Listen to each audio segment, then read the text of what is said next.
They say a Toyota can run forever, but this is impossible if you keep making this one mistake. Keep doing it, and your Toyota might not even survive past 90,000 miles. In this video, I'm exposing 7 deadliest mistakes that will destroy your Toyota and the simple fixes that make them last decades.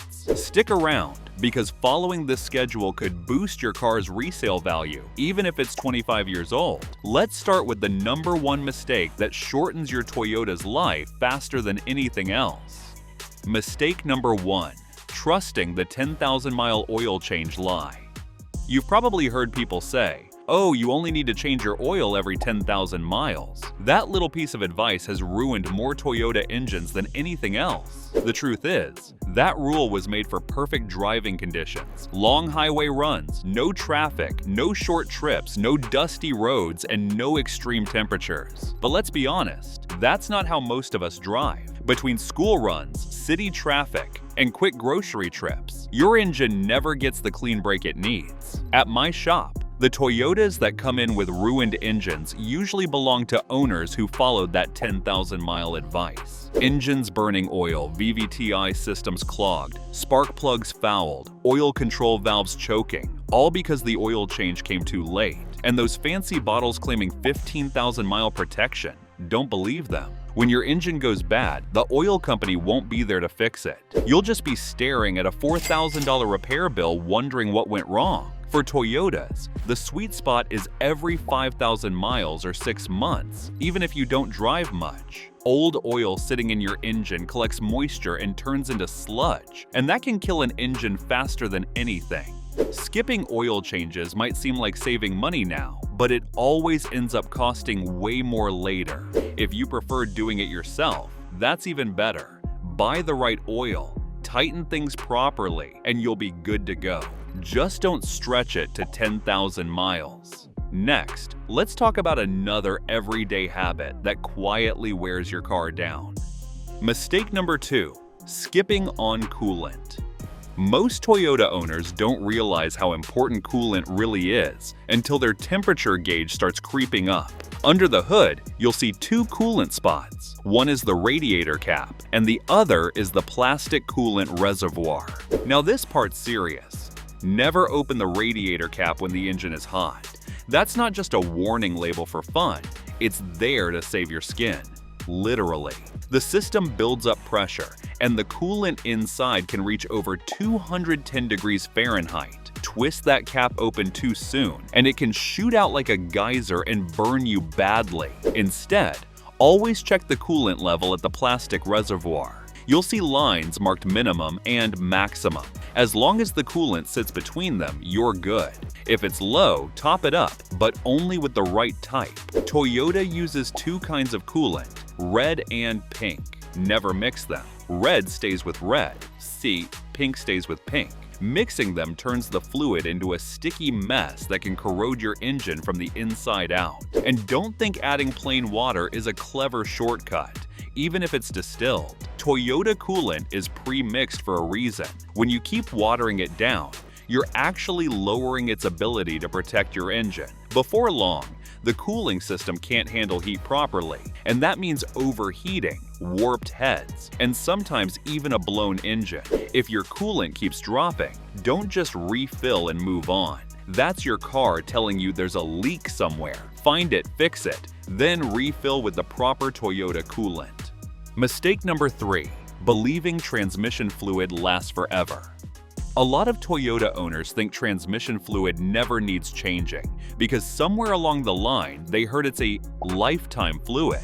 But let's be honest, whose lifetime are we talking about? The car's or the transmission's first breakdown? Toyota doesn't actually say never change it. They say it can last under normal driving conditions. The problem is, normal doesn't exist. Sitting in traffic, towing, hitting potholes, driving in freezing winters or summer heat, that's real life, not normal. When transmission fluid gets old, tiny bits of metal and clutch dust start floating around. Over time, that debris clogs the small passages inside the transmission. Once that happens, you'll start noticing hard shifts, slipping gears, or delays. And by then, it's too late. Fresh fluid won't fix the damage, and you'll be facing a rebuild or a replacement that costs around $4,000. The simple way to avoid all that is to change your transmission fluid every 60,000 miles, or about every 100,000 kilometers. If your Toyota has a U660, U760, or U880 transmission,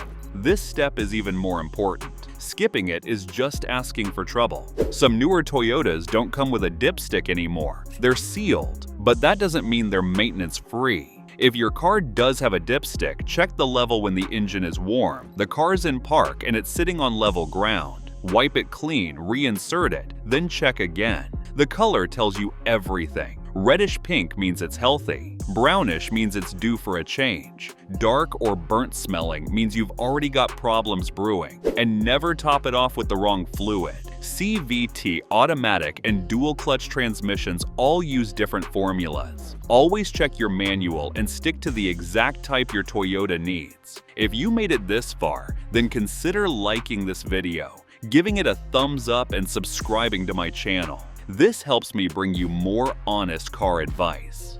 Mistake number 4. Ignoring your brake fluid. Brake fluid doesn't get talked about much until the ABS light comes on or the brakes start feeling weak going downhill.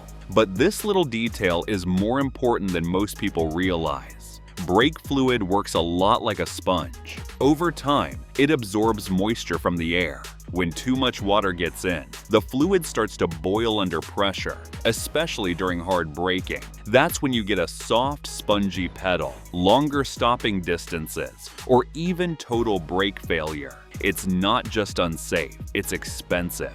Modern Toyotas use sensitive systems like ABS and electric parking brakes, and dirty fluid can ruin those parts fast. Once the ABS pump or modulator fails, you're looking at a repair bill in the hundreds or even thousands. The fix is simple. Flush your brake fluid every 2 to 3 years. Not just bleed it, but fully flush it out. That means removing all the old fluid and replacing it with clean, fresh brake fluid. If you want to do it yourself, take your time and do it carefully. Start with the wheel farthest from the master cylinder. Use a clear hose so you can watch the old fluid come out. Have someone press the brake pedal slowly. Keep the reservoir full the whole time. Never let air in. Repeat the process until clean, clear fluid flows out.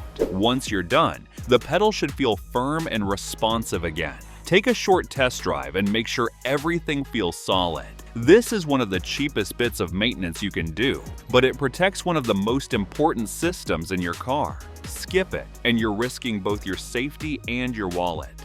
Mistake number 5. Ignoring power steering fluid.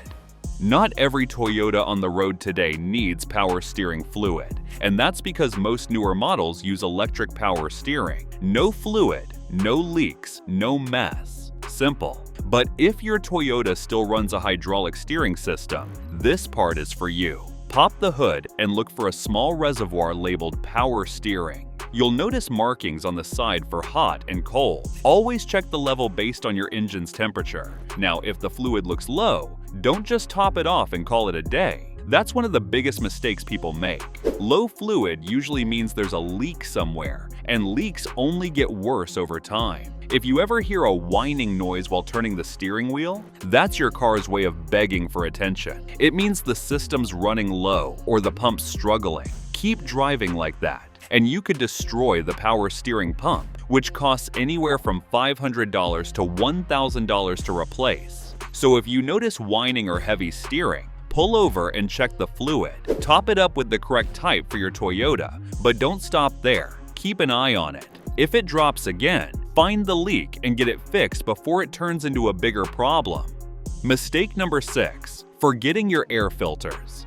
Air filters are one of the most overlooked parts of car maintenance. And it's not just one. There are actually 2 filters you need to think about. The engine air filter is under the hood. The cabin air filter, usually behind the glove box or under the hood. Let's start with the engine air filter. Its job is simple. It keeps dirt, dust, and debris from getting inside your engine. But when it gets clogged, your engine can't breathe properly. That means lower fuel economy, weak acceleration, and rough idling. Most people wait until the filter looks completely black before replacing it. By that time, it's already been choking your engine for months. Open the airbox. It's usually a black plastic cover with clips. Take out the filter and give it a quick look. If it's dusty, gray, or worn out, it's time for a new one. For most Toyotas, replacing the engine air filter every 15,000 to 30,000 miles keeps things running smoothly. But if you drive in dusty or hot areas,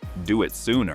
Now, let's talk about the cabin air filter. This one doesn't protect your engine, it protects you. It cleans the air that comes through your vents, catching dust, pollen, and even mold spores.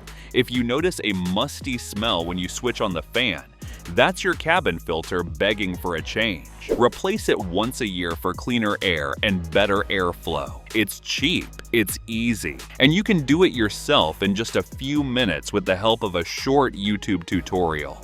Mistake number 7. Ignoring your battery.